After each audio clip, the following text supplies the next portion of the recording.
right where that plug is. See that electrical outlet? That's a duplex electrical outlet. What I'm going to put next to that, I'm going to take that out of the wall and I'm going to put a cut-in 2-gang box. 2-gang box meaning enough room for 2 different locations there. One's going to be for that outlet, the existing outlet. Then I'm going to put in a dimmer switch next to it in a double gang box. It's called a double gang or a 2-gang box. And I'll put a dimmer on it. Then I'm going to fish a wire from there and it's going to go up to the top of those upper cabinets, because upper cabinets are going to be 10 inches off the top now. And I'm going to put rope lighting up there, string it all the way along there, so at night you can just turn the dimmer on, the light switch, and you can make it bright or medium or just low. Gives you a little bit of ambiance, you know. Small little condo, give it a little bit more added ambiance. So, you know, you can put some small plants up there, maybe some miniature pots now and again. Just different little knick-knack things up there. Not make it too busy. Just a few choice items, and then wrap the rope lighting around there. And that's what I'm going to do. That's a good little project for you. If you got a nice gap at the top of your cabinets, think about doing something like that. Now see, here's another thing that I'm going to do. See that stuff right there? That's going to be used for the backsplash. Let me lift that up for you. That's going to go up against the wall. Isn't that going to look nice? Right up there. And so obviously all the green wall is going to be covered now. That's going to be down 20 inches. And I had to measure all that because I wanted to make sure that I didn't really have to cut any of that. So I measured it and made sure that I can put it up against the wall without cutting the top strip or something. And see, this is going to go up here like that. Right down. There's a little backsplash, a granite backsplash about 4 inches, and then this will go here. And then I can cut some off of other sheets and go from here up to 20 inches, which is another 4 inches or whatever. And I'll still have to cut around the new light switch and that plug, but that's the extent of the cutting that's going to have to be done. Everything else is going to be full on pieces. So I'm going to like that. And if I have enough, I think I have enough to do this little sidewall right here too. You know, see where that light switch is? Maybe come out flush. Let's see.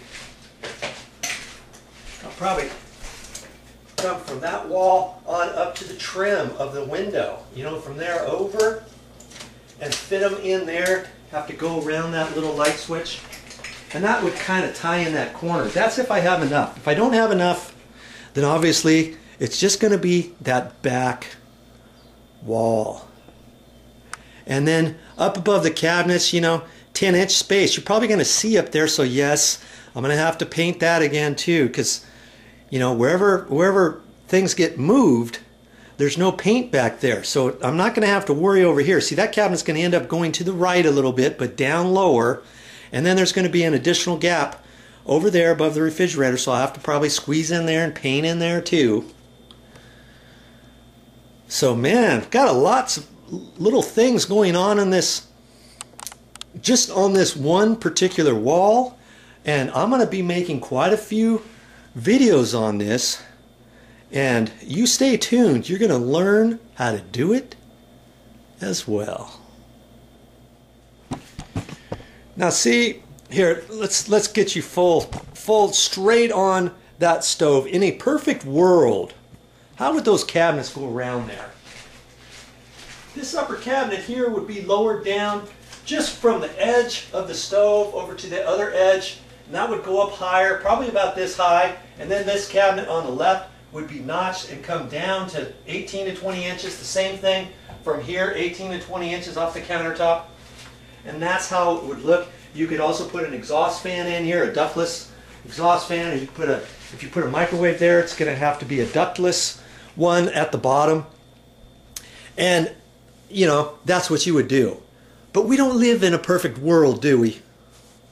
So I'm going to take these cabinets and on a shoestring budget, we're just going to reutilize these existing cabinets and lower them on down. Now the other thought was, see that one cabinet right there, I thought that could be swapped. Thought this cabinet could be maybe swapped with the other one over there, because that was two double doors, but that's 30 inches. This is only a 24-inch cabinet, so this cabinet's going to end up staying right there. Had I wanted to, I could have taken that and slid it over all to the far right, taken this cabinet over here, over, but it makes sense to have this one still here. As it lowers down, it's going to be right here next to the stove. It's got you know, a bigger door on there, and that should be fine. So, you know, on your project, utilize stuff as much as you can if you're on a budget. All right?